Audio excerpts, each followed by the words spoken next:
My guest in the Nimataion today is Leitch, and together we are spinning a yarn. Aaron, you're a ceremonial magician, author, teacher, priest. Great to have you. Thank you. Thanks for having me on. Yeah. So, what has been your favorite childhood story? My favorite childhood story. Okay. So I know this is going to be a real shock to anyone who's watching this who knows me at all, but it's going to have to be Ghostbusters. That came out in 1984, Mm. and I would have been the ripe old age of 10 when that came out. But I didn't actually see the movie at first. My first introduction to the Ghostbusters story was through the cartoon. And I Mhm. think every kid my age grew up with the real Ghostbusters cartoon.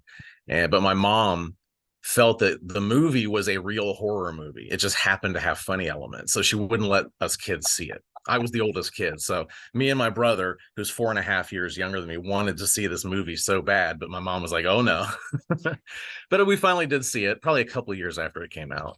And I think if you're talking about my magical path, I think that story in that movie is what impacted me the greatest. Mm. How did it manage to do that?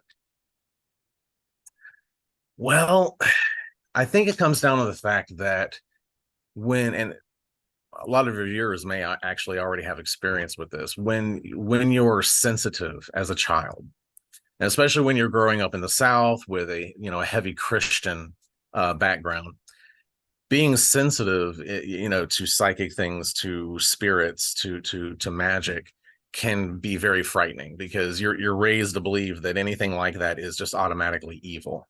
So if you grow up as a kid with no understanding of magic and these things are just coming at you, you tend to be one of those kids that are very hyper afraid of the dark. And I've heard psychologists say that's also linked to creativity and things, but there's just a lot going on that we're seeing in the dark, and if you can't process that, it can be very frightening.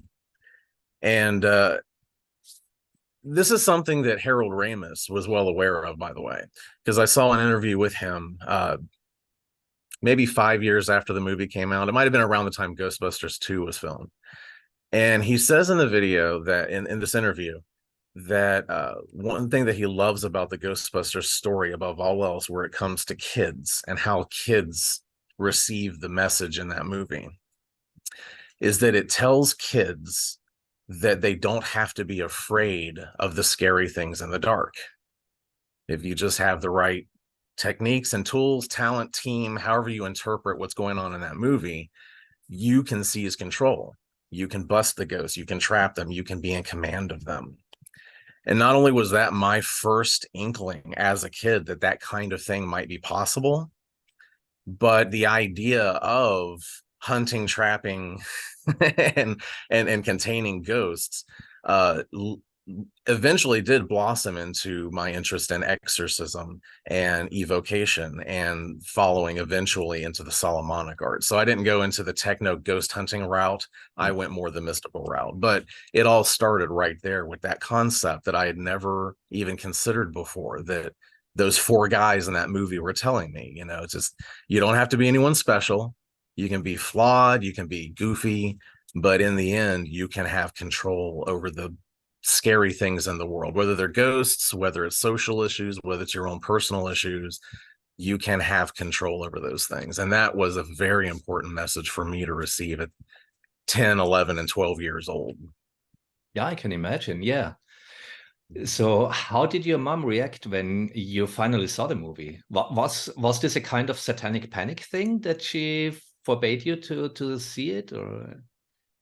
Well, unfortunately, my mom was not immune to the satanic panic. Mm. She was like, when I first began to go into occultism, which wasn't for a long time. I didn't really start going that way until maybe high school and college. And she was very against that. She didn't want me to be going in that direction at all.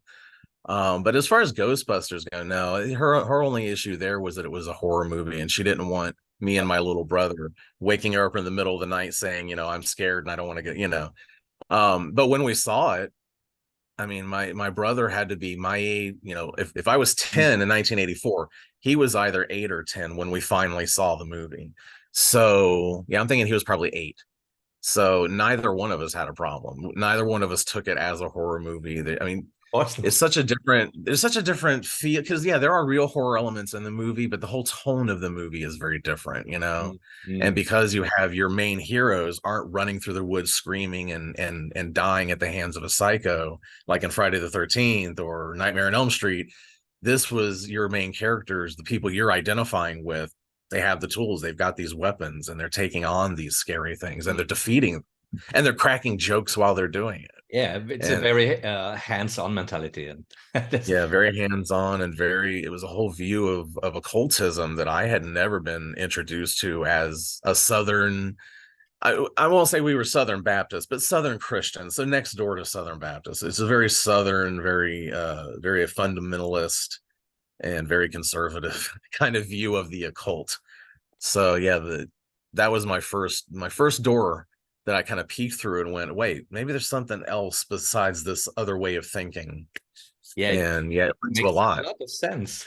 The Yeah. this hands-on Hmm. methodological approach, like yeah, you just get the right tools to do the job, and yeah, Exactly. uh, uh, And not only that, but when it comes to actual practical hands-on magic, as you mentioned, I love telling people the first spell I ever cast, because remember I said I was hyper afraid of the dark.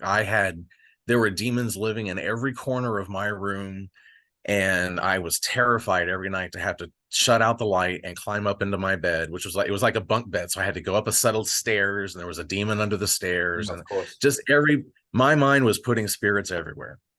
And with a child, real spirits can take advantage of that, and they can move in and haunt you and give you a hard time.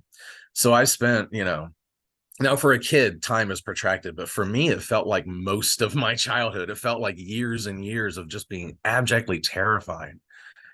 And so one day, uh, well, this is it's kind of funny. I had used cardboard to build a toy, a proton pack and the gun and a trap for my little brother. He ran around with that, playing with it, and I was probably just a little too old to be playing with like because they had the kids backpack back then. It mm, came from Kenner Toys and all that. I might have been just a year or two out of their age range for that kind of stuff. So I had actually made it for him.